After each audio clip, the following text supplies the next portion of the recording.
So I remember, as an adult, um, and maybe taking a little step back, around 20, when I started living on my own, I was sharing a two-bedroom place. It was during JUCO, um, and I was in Ventura, California. I was sharing a two-bedroom property apartment with three other dudes, and I believe the rent was around 700. And I could be wrong. I'm trying to remember, guys. Matter of fact, I think the rent was like 14 because I think each party had to put up like 350, if I'm not mistaken. So it could have been 1400. Because I remember my working hours, me trying to do the minimum 10 hours of working while I was in school, like basically was paying for my share of rent, something like that. So I think it was around 350 I was paying, right? Split between four guys in a two-bedroom apartment, right? I don't think the apartment was no bigger than like 800 square feet max. Anyway, I mentioned that, right? Because I wanted to note, cost of living, how important that shit is, That's the cheapest rent. So let it go. That's the cheapest rent I've ever paid in my life, right? As far as having responsibility, because yes, the place was about 1400, but my share was 350. However, I wasn't paying 350, right, for like a one-bedroom unit. It's not like we had like a 4-bed, 4-bath place and we all had our own quarters. I was sharing a room, paying 350. It's California, and I'm in school. But the second cheapest place I've ever paid rent for was when me and my wife was in Lake Wales, Florida, and we were in a 1-bedroom, 1-bath apartment, or condo, I guess. And that was like 615, 620. This was in 2017.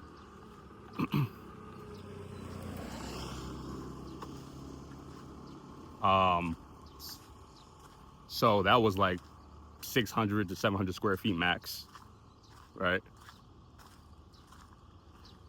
And then things just shot up, right? We we had kids, we wanted more space. We got into the rhythm of trying to just accumulate and grow and blah, blah, blah, blah, right?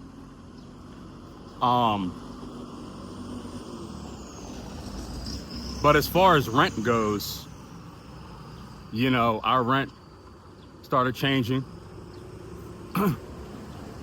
We started renting a 4-bedroom home in Florida. All right, we've been in Florida, right, for almost 10 years. So we started renting a home in Florida in 2020, and that was about 1,500. And then when we left there, when we were about to purchase our first home, we started renting an apartment while the home was being built. And that was we downgraded from the house to an apartment. That was a 3-bedroom, 2-bath apartment, decent location, close to the South Lakeland. And that was about $1,400 a month. And then, basically from then on, or then to 2025, we weren't renting anymore, right? We had our mortgage, in which we seen a major increase in our overhead. Doesn't matter if it's rent or mortgage. This is my point I'm trying to get to. Doesn't matter. Overhead is overhead. Expenditure is expenditure. Shit is coming out of your pocket, however it's labeled, right? So the most we've ever paid in rent, ever, was $1,500 a month. So there's just certain things I'm just never gonna do, right? There's just certain things like we never was like, we weren't like, we didn't come out here and be like, we were paying $3,500 in rent or $4,500 in rent, because it's renting, right? That's just my whole thing on it. Anyway, the mind changed just a bit because, again, I took away that label. It's still about cost of living and overhead, right?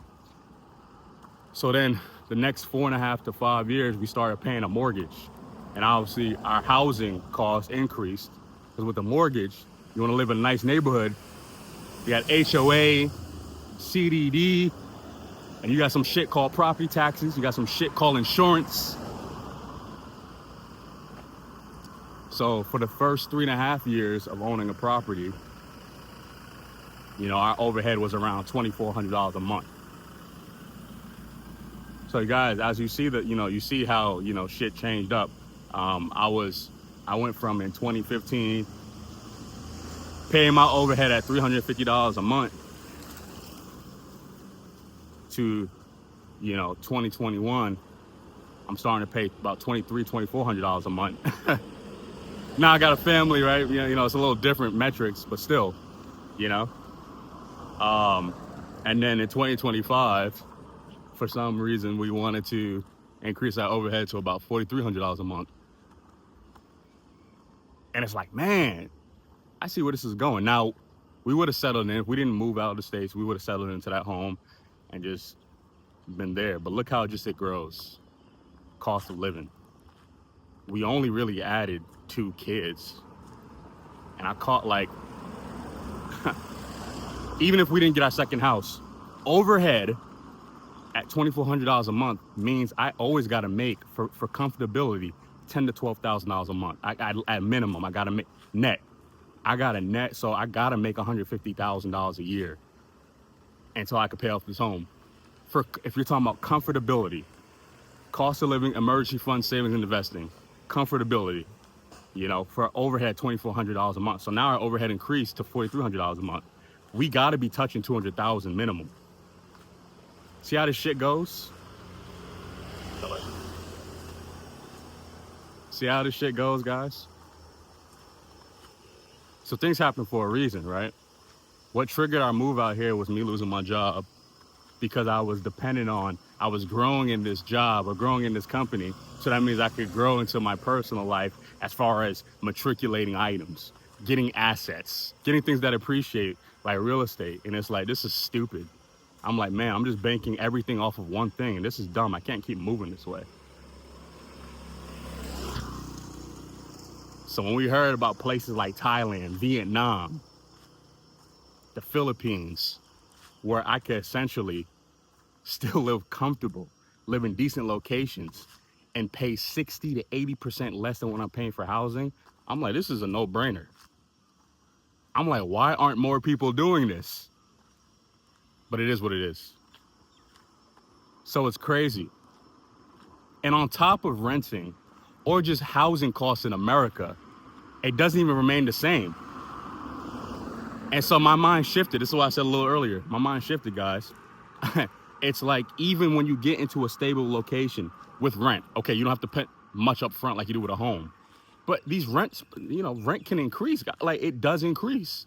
People see 25, 50% increases sometimes within the same lease. That's robbery. The same with mortgaging, right? It's like, well, you got property taxes increasing. If there's bad weather, you know, natural disasters, insurance increases.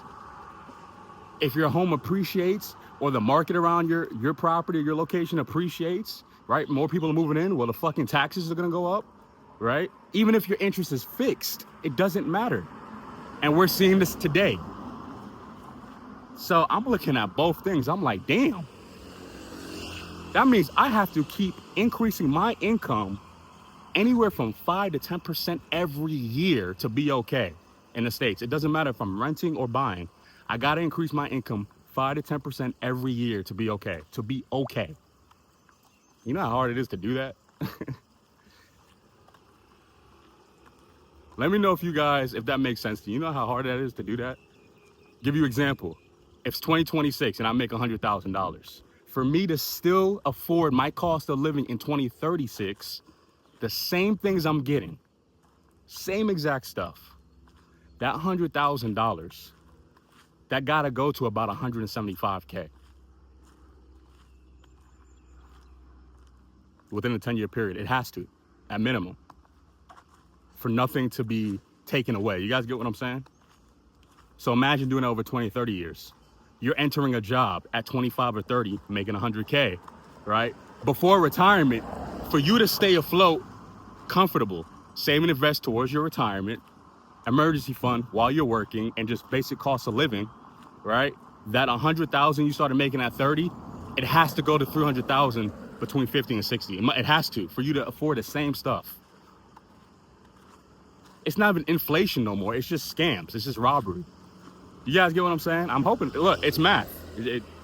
We've seen it over the last 5 to 6 years.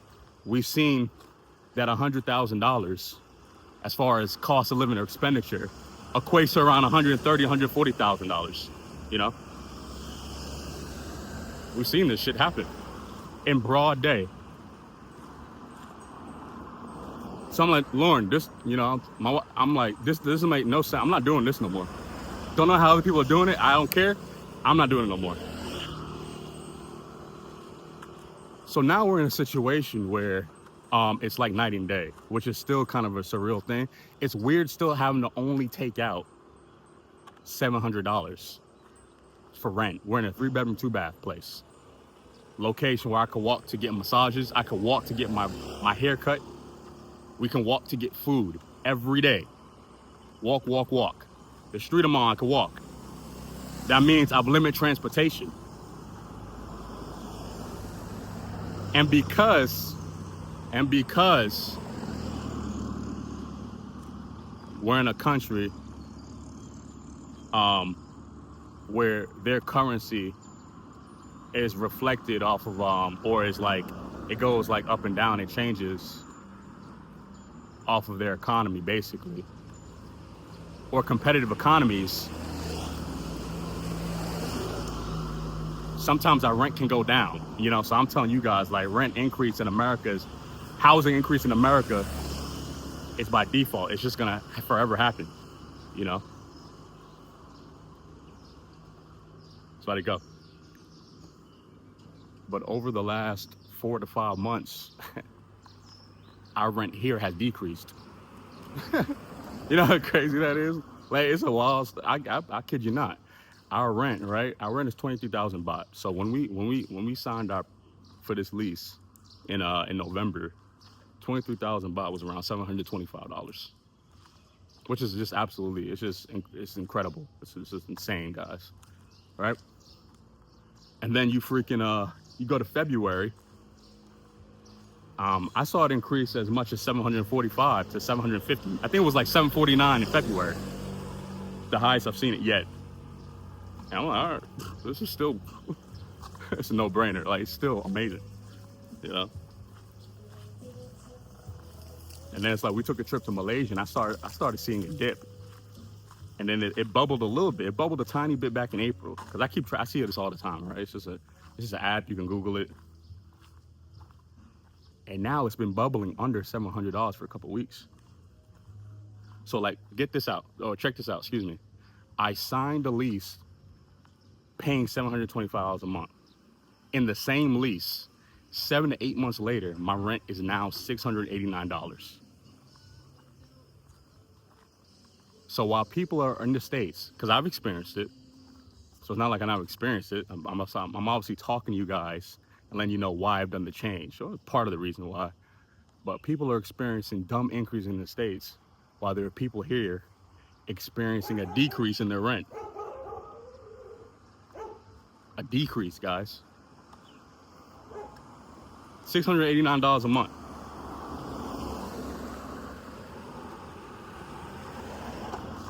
I pay my rent in 2 days for July.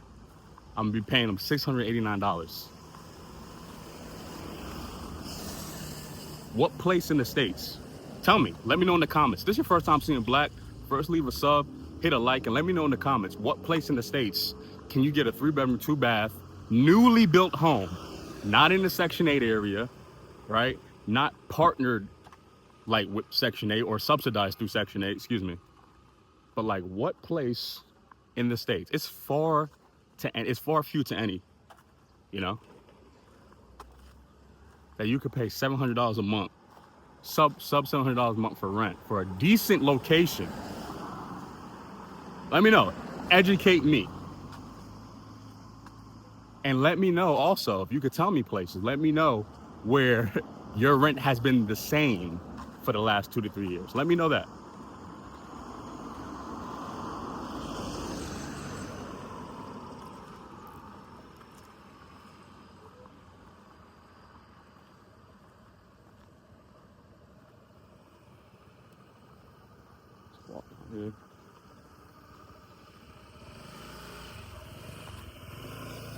Yeah, let me know that, guys.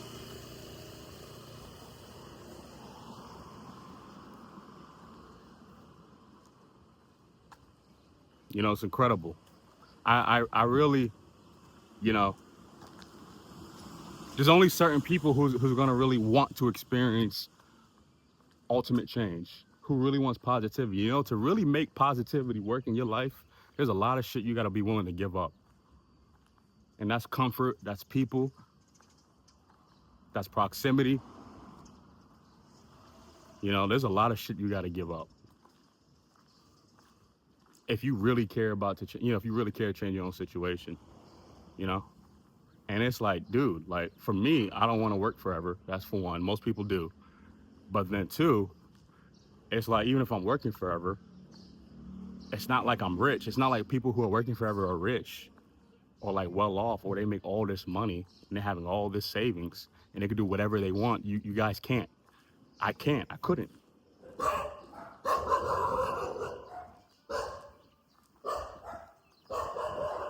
It's like, damn, I'm gonna keep working and keep trying to figure out how to make ends meet every week, every month, every year. If I'm gonna keep working, I can't do that.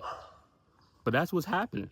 We got to get multiple jobs, right? We got to depend on the government, right? We got to get sick in the meantime. We're doing all this shit just to pay for our housing. There's people who can't even afford, people can't even mentally afford to take a break from work. Mentally afford. I'm not saying financially afford, mentally afford. Because we think so broke. We act so broke. We move so broke. And it's like, man, and you know, we just do this. We're in our 20s and our 30s and our 40s and our 50s and our 60s. And I'm like, damn, where are the examples of people who are not doing this? You know? So I champion people here to be the example of people who are doing this. That's the goal, is to be the example, you know? I mean, one, you should want to live fruitful. You should want to live with some sort of freedom, some sort of control. That should help guide your steps. Because if you don't want that, then this doesn't mean nothing for real, you know? It means squat diddly, honestly.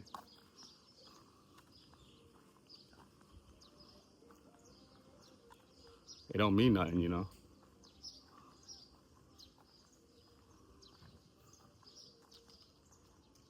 But it does take a little different thinking, you know? I'll be telling my wife, I'm like, I'm a weird person, but there's a lot of weird people because we meet a lot of weird people today. You know, we meet a lot of weird people, and they're weird because it's not normal change.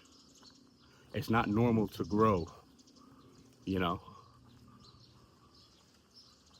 We think growth and change, right, means getting more clothes, doing surgery, you know, switching back and forth between jobs and employment, you know, having kids, basically causing liability. That's just what we think growth is, liability. That's what we're used to. We're used to debt and liability. And it's like, damn, man. But there's different groups in this world who don't gotta do that shit. You know, I just want to be one of those groups, man. But you can't teach hunger, you know? You can't teach initiative. And you can't teach people who don't want to lead. You know, there's a lot of people want to follow, so. But anyway, it's a rabbit hole. This is a very, very deep rabbit hole that I don't want to keep getting into, but I find myself keep getting into because everything is tied together. You know, our assumption to cost of living or what we think cost of living should be, right, is our realistic development our realistic education, right? It's our realistic programming and our realistic desensitization to the economic divide of who becomes well off, if not wealthy, and who stays in the same position, thinking that they're going to be getting to their next part of life. You know, it's a very stuck initiative that happens to most of us. It's like, damn, we don't got to do this, man. We don't have to do this. So anyway, I'll stop my rant. Let me know in the comments. Let me know how much you're paying for rent. Can you see where, and let's say your income can stay the same, that's a plus. Can you imagine if your if your rent slash housing costs decreases by 60 to 80%? What can happen in the next 6 months, 12 months, 5 years? There are people, look, and I'll end on this. There are people who cannot retire just because of rent, just because of housing. It's too much. They never bought a home, so they always have to pay somebody a payment, or they're in a very unopportunistic situation and they're in over their head with their rent cost because of different things that factor in limiting their income during work or any sort of passive residual income post work or post or on disability that a lot of people are on. The environment change is pivotal. There's a lot of people who could be on Social Security and disability at this second, and just changing their environment, they could live free. That's crazy to me. They take a flight and their life can change. No joke.